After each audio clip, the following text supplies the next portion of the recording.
अच्छा, जो खुश नहीं है, बड़ी शर्म की बात है, वो है भारत के लिए जी। तो एक और स्कैंडल जिससे, और एक इंटरनेशनल स्कैंडल है, तो बिल्कुल लोकल international। बातें वो अपनी फिर भी दबा देते हैं, लेकिन इसको एड्रेस किया जाना ज़रूरी है उनके लिए। वो अवॉइड नहीं कर सकते क्योंकि इस दफ़ा तमाशा बना है इंग्लैंड में और दुनिया भर में भारत का। मिस वर्ल्ड का पेजेंट हो रहा जिसमें उन्होंने मिस इंग्लैंड को बुलाया और इनका नाम मिला मैगी है। ये गई हैं वहाँ, और आपको पता है कि जब ये जो पेजेंट्स की विनर्स होते हैं ना, इनको होता है कि आप दुनिया के रिलेशंस पे, ह्यूमैनिटी पे, इस पे अच्छी चीज़ों पे बात करें। तो ये जब वहाँ आई हैं उस पेजेंट में हिस्सा लेने, उनको जब हिस्सा मतलब नॉट एज टू कम्पीट, लेकिन वैसे ही उनको बुलाया गया। उन्होंने कहा कि जी मुझे बड़ी अच्छी बातें करनी होंगी, ये वो उनको साथ में बिठा दिया गया स्पॉन्सर्स के साथ जी। और कहा कि इनको खुश रखें और इनसे तरह तरह की बातें करें, आप समझ रहे हैं।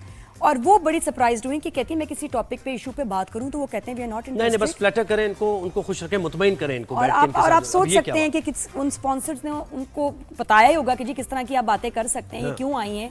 और बहुत एम्बैरेसिंग सिचुएशन इनके लिए हुई, इनको गंदी गंदी ऑफर्स हुई जिससे इनको लगा कि जैसे ये कोई जिन्स फरोश हैं। बिल्कुल प्रोस्टिट्यूट हैं या कुछ। बिल्कुल, आप इंसल्ट फील करते हैं कि आप कैसे, मतलब इतने सारे लोग आपको एक्सप्लॉइट करने की कोशिश कर रहे हैं, आप यहाँ आए क्यों हैं। तो शी फेल्ट एक्सट्रीमली कि जी दिस इज एन इंसल्ट और बदतमीजी है, हरासमेंट है। और वो कॉन्टेस्ट के बीच में इंडिया छोड़ के वापस इंग्लैंड चली गई। बिल्कुल ऐसे। और वहाँ बयान दिया, दुनिया को बताया कि इंडिया क्या कर रहा है, बिल्कुल ऐसे। कैसे इनके साथ गलत सलूक हुआ, और ये भारत के लिए बड़ी शर्म की बात है। और इसीलिए भारत जो है एक वैसे टॉप करता है लिस्ट में कि जी जहाँ औरतें इतनी अनसेफ हैं, रिकॉर्ड हैं इनके रेप्स के, हरासमेंट के, अब्यूज़ के और मर्डर्स के।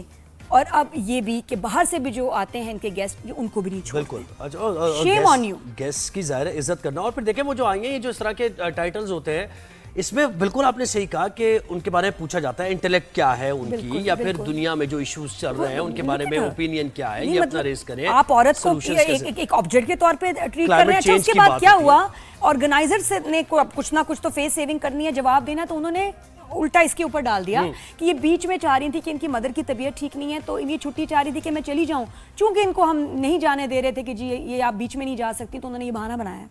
लेकिन ये बहुत ही जगहसाई की बात है और बहुत ही ज्यादा एक शेमफुल बात है। तो ये मतलब इनके स्पॉन्सर, ये जो बाहर से बुलाते हैं अपने गेस्ट को, वो अपने स्पॉन्सर्स को खुश करने के लिए बुलाते हैं, ये बताया और है। यही हम भी बता रहे थे कि स्पॉन्सर्स और ये बड़े बड़े बिजनेस टाइकून्स वगैरह, बस यही भारत का वो दिखाते हैं चेहरा, और ये वो चेहरा है जिसका ताल्लुक जो है वो आवाम से बिल्कुल भी नहीं है। और देखें वो छोड़कर चली गई, ये एक बड़ी बात है। और इंटरनेशनल ये जो है शेम है फॉर इंडिया। बिल्कुल ऐसी है।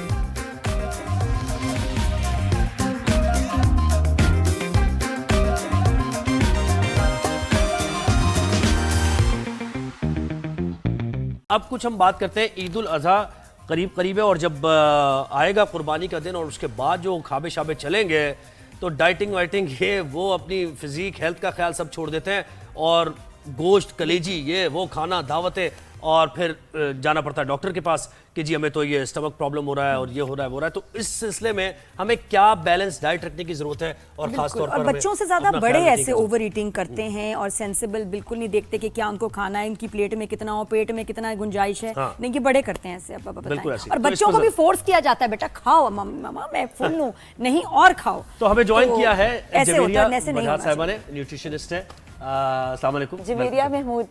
अच्छा, जवेरिया महमूद, ठीक है, सही। जवेरिया न्यूट्रिशनिस्ट है। कैसी जवेरिया? अल्हम्दुलिल्लाह, आप लोग कैसे हैं? खैरियत से हैं? I just love your show and it's going amazing. Thank you so much. बस जवेरिया, अब ईद भी अल्लाह करे अच्छी तरह गुजर जाए। वैसे बड़ी ईद पे केसेस ज्यादा हॉस्पिटल में आते हैं, किस तरह की शिकायत लेके?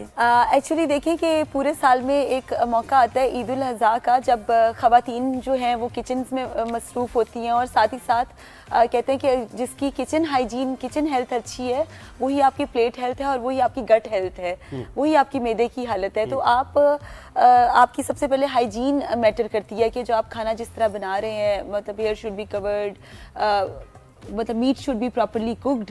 अनकुक्ड मीट में भी बहुत बैक्टीरियल प्रोसेस होते हैं, तो इसमें जिस तरह के पेशेंट्स आते हैं ना, वही आते हैं बदहजमी बहुत हो रही है, उसके अलावा हार्ट बर्न है, कोलेस्ट्रॉल बढ़ रहा है, तबीयत खराब है, सांस चढ़ जाना, सांस का फूलना, और कहते हैं कि जो वजन में बेतहाशा गैस वाला जो मसला है, हार्ट अटैक के सिम्टम्स होते हैं उसमें। हाँ, आपको बिल्कुल, लगता है हार्ट बिल्कुल अटैक हो रहा है, ऐसे और वो होता है कि जी ओवर असल में देखिए अब हम लोग के आजकल डॉक्टर्स भी ऐसे हैं ना कि आप सिर्फ सांस के मसले से जाओ तो वो एंजियोप्लास्टी एंजियोग्राफी कर देते हैं, तो आपको सबसे पहले ये देखना है कि आपको मसला है क्या और है भी कि नहीं है। और मोस्ट इम्पॉर्टेंटली कि नादिया मैं आपको यहाँ पे बताती चलूँ कि आपने गोश्त का इस्तेमाल बिल्कुल करें, पर साथ ही कार्बोनेटेड बेवरेजेस को बड़ा वाला क्रॉस लगाएं। अच्छा, क्योंकि ये तो होता है अच्छा, ईद ये में। एक आपने उसके combination साथ हमने अगर बनाया। लेमन Fizzy वाटर drinks या कोला वोला ग्रीन टी पीते हैं। नहीं, देखिए जो गोश्त है ना उसके अंदर माइक्रोबियल एक्टिविटी बहुत ज्यादा है और वो आपका एक तरह से प्रोटीन की गुड सोर्स है। पर आपने प्रोटीन ऑयल में बनाया, कैलोरीज और हैं। आपने जो गोश्त अगर ग्रिल्ड, स्टीम्ड, बेक्ड और बॉइल्ड किया तो उसकी कैलोरीज और हैं। ठीक है। अब देखिए ये ईद जो आ रही तो है, फिजी ड्रिंक फिर बताएं कि वो किस तरह से नुकसान दे। वो देखिए आप स्पेसिफिकली दही, सब्जियां और दालें उसके साथ गोश्त को बनाएं। ठीक है। गोश्त की बेसिकली जो क्वालिटी है वो बहुत यू कैन से कि बहुत एसिडिक होता है। जिस्म से स्मेल आना, बॉडी एसिडिक होना, बदहजमी होना, ये सारी चीज़ें गोश्त में मौजूद होती हैं। इसको बैलेंस करने के लिए, अल्कलाइन करने के लिए एक बुक थी अल्कलाइन और डाइट। तो अल्कलाइन आप करते हैं सब्जियों के साथ, सही। ग्रीन लीफी वेजिटेबल, हरे पत्ते वाली सब्जियां। लाइक ऐसे नहीं है कि आपने 3 पोर्शंस, आपने कहा मैंने तो किलो एक टाइम पे मटन खाया, अच्छा वो भी इतने ऑयल में बना हुआ है, ना ग्रिल्ड है, ना स्टीम्ड है, ना बेक्ड है, ना बॉइल्ड है, उसमें फिर मसाला जाद और इतने फिर ज्यादा उसमें है। आपने वो ड्रिंक भी बात आपसे ये फिर आप वही आगे देखिए कि कि fizzy पाकिस्तान drink में के साथ- मसालों का इस्तेमाल कितना नहीं ज्यादा है। जवेरिया बात देखो ना वो कंप्लीट हो जाए बात हाँ। कि आपने कहा कि आपने रेड मीट के साथ फिजी ड्रिंक नहीं लेनी, पहले नहीं, इसको बिल्कुल कंप्लीट नहीं। करें क्यों नहीं। स्पेसिफिकली देखिए कि अभी जो हमारे अपकमिंग जो जनरेशन है उसमें स्कूल्स, कॉलेजेस, यूनिवर्सिटीज में बच्चियों का बेतहाशा मोटापे का जो बेसिक कॉज है वो जंक फूड और फिजी ड्रिंक तो ये मतलब एंड इट मोटापे की वजह से कह रही है कि रेड मीट के साथ इट नहीं कैन लिया कॉज जाए। Earlier diabetes. देखिए अब नॉर्मल इंसान है जो 30s, 40s, 50s में है, उसको डायबिटीज नहीं भी है ना, तो अगर आप अपने आप को बीमारियों में लेके जाना है तो आप इस तरह की चीजें शुरू कर देते हो। इफ यू वांटेड टू फिर तो वो किसी भी चीज के साथ नहीं लेनी चाहिए, फिजी ड्रिंक्स वैसे ही बुरी हैं। ये बेसिकली ठीक है। इसको बोलते हैं डाइटरी कंट्रोल मेजर्स ना। मतलब आपने पोर्शन साइज कंट्रोल किया, आपने स्मॉल मील्स लिए, फिर आपने बहुत ज्यादा क्वालिटी में गए, क्वांटिटी में नहीं गए। जैसे आपको पता है यहाँ पे इतने राइस और इतना खाना, मतलब एक ही वक्त पे वो चले वो तो हमने खा लिया, लेकिन वो जब ड्रिंक्स की बात कर रहे हैं ड्रिंक्स तो की उसके साथ क्या बताती लेना हमने? जाओ। हाँ। फिजी ड्रिंक्स हो गई, कार्बोनेटेड, और स्पेशली वॉइस ऑफ अमेरिका की भी एक रिपोर्ट जो आई उसमें ये बताया गया कि एनर्जी ड्रिंक्स में कोई एनर्जी नहीं है। देखिए कई ये अब मैं क्या नाम लूं बिल्कुल, ब्रांड्स हाँ, वो बहुत जी, सी जी, energy जो drinks है, आ रही रेड शरबत और इस तरह की चीजें, और पता नहीं और कौन कौन से कुछ ऐसे ब्रांड्स हैं जो कि कहा जाता है कि इंस्टेंट एनर्जी एंड मतलब your sugar level is down और सब चीज़ें, तो ऐसा नहीं है। अच्छा स्पेसिफिकली नंबर 1 आपको डायबिटीज़ के रिस्क बहुत हाई हो जाते हैं जो कि आपको मल्टीपल सेक्लोसिस और मल्टीपल डिजीज़ में लेके आता है। फिर आपके हार्मोनल इम्बैलेंस फीमेल्स में, पॉलीसिस्टिक ओवेरियन सिंड्रोम। अच्छा मैं तो सुना है कि जब आप फिजी ड्रिंक लेते हैं ना तो आप और ज्यादा खाते हैं, ज्यादा ही खा लेते हैं। नहीं, आप बिल्कुल खाते हैं क्योंकि ये ऐसा नहीं है कि उसमें कोई ऐसा एजेंट है जिससे आप ये कह सकें कि आपको भूख लगने वाले एजेंट है। वो कहते हैं डाइजेस्ट हो नहीं, देखिए सबसे digestion भी पहले affect होती है, जो वो भी- आपकी कार्बोनेटेड बेवरेजेस है ना उसकी जो गैशियस सब्सटेंसेस है ना वो आपके पेट को डिस्टर्ब करेंगे, कॉलन हेल्थ को। और आप देखें जो कौमें सक्सेसफुल है ना वो पहले अपने लार्ज इंटेस्टाइन और स्मॉल इंटेस्टाइन का ख्याल रखती हैं, मतलब पेट का ख्याल जी, रखती पेट का हैं। ख्याल। अच्छा जितनी वो चीज़ें हैं जो रंगों वाले मशरूबात हैं, चाहे वो रमज़ानुल मुबारक में हम लें या कार्बोनेटेड बेवरेजेस हैं, वो आपकी ना सिर्फ कॉग्निटिव डेवलपमेंट में बल्कि आपकी पूरी बॉडी और आपकी बोन्स भी कहते हैं बोन्स भी वीक करता है, osteoporosis, osteomalacia, vitamin D deficiency इससे होती है क्योंकि ये ना खोलता है, घोलता है। उर्दू में एक वर्ड है कि इसको मतलब डिसॉल्व करता है आपकी जो बोन्स हैं, जो बोन हेल्थ। अच्छा ये अब गोश्त की तरफ अगर वापस आए तो इसको फ्रीज करने का भी हमारे यहाँ बहुत जी। कल्चर है कि जिसको लंबा कितने अरसे इसको फ्रीज कर सकते हैं, और फ्रिज में भी पका हुआ गोश्त कितनी देर रख सकते हैं? देखिए कुर्बानी के जानवर का जो गोश्त है उसके 3 हिस्से होते हैं, एक आपके रिश्तेदारों का, एक आप अपना, और फिर मुस्तहिक अफराद का। अब जो आपका अपना ही हिस्सा है और जो आपको आया भी हुआ है, ये ज़रूरी थोड़ी है कि आपने, अच्छा specifically Nadia I have seen these people in these days, they just called me and asked me कि हमने तो एक और डीप फ्रीजर लिया है ना और हम कितनी देर स्टोर करेंगे। स्टोर करने के लिए। मतलब लोगों के जहन में इतना कुछ चल रहा होता है कि रान रखी हुई है चीज़ें और वो फिर पड़ी हुई हैं और फिर भरा हुआ है।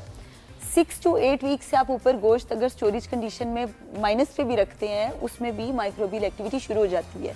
देखिए रिगर मॉर्टिस का एक प्रोसेस होता है जिसको बोलते हैं स्लॉटरिंग ऑफ एनिमल ना। एनिमल आपने हमने तो हमारा तो ये सुन्नत भी है और वो मतलब एक फेस्टिविटी भी है और it's like a festive sort of.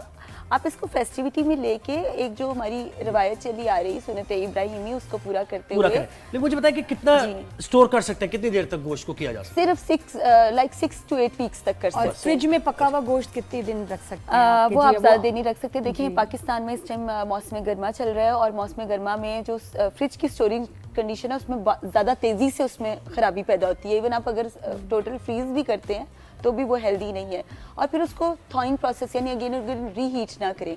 और तकरीबन अगर आपने गोश्त पका हुआ गोश्त है तो आप उसको अगले वक्त में इस्तेमाल कर लें, उसको अगले दिन ताज़ा बना ताज़ा ही लेके होना जाएं। चाहिए। और ये अच्छा, हमारे ऐसे पता है एक नहीं और है, रिवाज है कि क्योंकि किसी हमारी एक बंदे ने खाना खाना है, हाँ। पूरा खाना गर्म करके ना टेबल पे रख टेबल दिया पे जाता है। मैं तो इतना थकती हूँ, मैं अच्छा, कहती इसके हूँ साथ एक ने खाना है, थोड़ा सा खाना मीट के बस साथ गर्म क्या यानी कावा अक्सर पिया जाए, हमारी ग्रीन टी पी जाए, क्या एक पिया दिन जाए? पहले बना के अगले दिन तड़का लगा के भी सर्व करती यही है। क्या करते हैं कि जी ये और- कोई बात नहीं, बच जाएगा, कोई बात नहीं, कल काम आ जाएगा। और वाकई हमारे फ्रिज कितने सारे नहीं काम कर रहे बिल्कुल होते नहीं हैं। वो काम आप नहीं फ्रिज कर है वो सिर्फ हल्का कूल है, लेकिन वो उतना टेम्परेचर नहीं है जितना खाने को रखने के लिए जरूरी है। फ्रिज की मैं बात कर रही हूँ, तो मेरे ख्याल में उसी वक्त बनाएं, दस्ती खाएं और बस खत्म, बर्तन धोएं और जाएं रेस्ट फ्रेश करें। Meal is a good meal. बिल्कुल सही है। तो जवेरिया बहुत शुक्रिया, आपने हमें वक्त थैंक यू दिया। So much.